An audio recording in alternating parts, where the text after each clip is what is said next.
দর্শক আসসালামু আলাইকুম।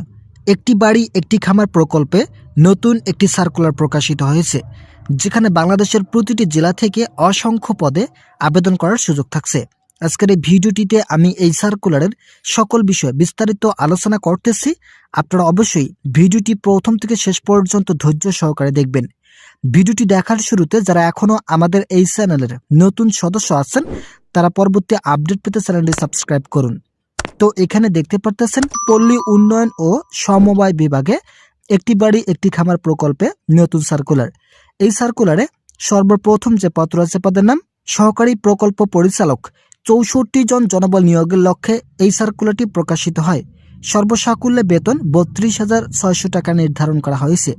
শিক্ষাগত যোগ্যতার ক্ষেত্রে যে কোনো বিষয়ে স্নাতকোত্তর ৪ বছরের স্নাতক সম্মান অথবা কোনো তৃতীয় শ্রেণী গ্রহণযোগ্য নয়।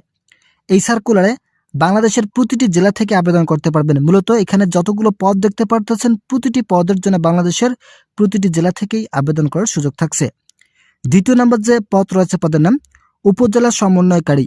২২০ জন জনবল নিয়োগ প্রদান করা হবে। বেতন সর্বসাকুল্যে ২৪,৫০০ টাকা নির্ধারণ করা হয়েছে।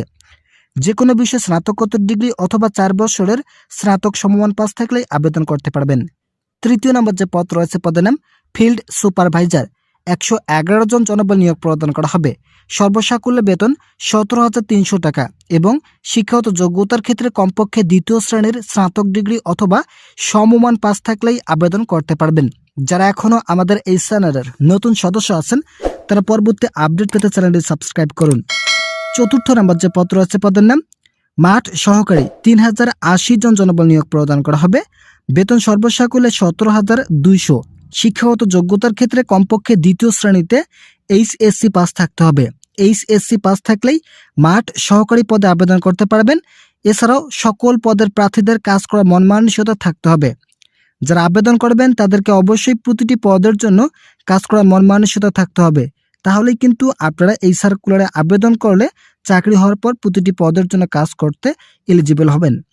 শর্তাবলীগুলি দেওয়া রয়েছে। মূলত আপনাদের আবেদন করার ক্ষেত্রে যে ধরনের শর্ত মানতে হবে, যেমন যথাসময়ে দরখাস্ত করতে হবে, সিভিতে অবশ্যই মোবাইল নম্বর উল্লেখ করতে হবে, প্রয়োজনে যে কোনো সময় অফিসে আসতে হতে পারে, অফিস থেকে দেওয়া যে কোনো সিদ্ধান্ত মেনে নিতে হবে, নির্বাচিত প্রার্থীকে অফিস থেকে SMS অথবা ফোন কলের মাধ্যমে জানানো হবে, প্রয়োজনে পদ সংখ্যা কম বেশি হতে পারে।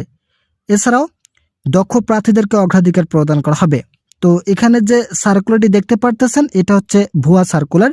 ইতিপূর্বেও অনেক এই ধরনের সার্কুলার প্রকাশিত হয়েছিল।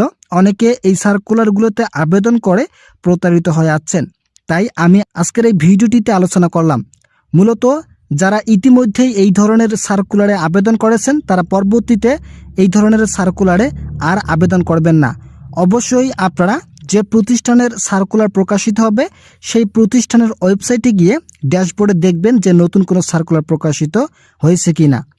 যদি পল্লী উন্নয়ন ও সমবায় বিভাগে নতুন সার্কুলার প্রকাশিত হয়, তাহলে অবশ্যই সেটা আপনারা দেখতে পারবেন। তবে নতুন যে বিজ্ঞপ্তিটি প্রকাশিত হয়েছে, সেটা পুরোপুরি মিথ্যা।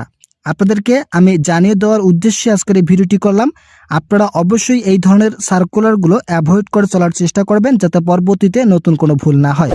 তো আপনারা নতুন পরবর্তী আপডেট পাওয়া পর্যন্ত আমাদের এই চ্যানেলটি সাবস্ক্রাইব করে আমাদের সঙ্গে থাকবেন। দেখা হবে পরবর্তী ভিডিওতে।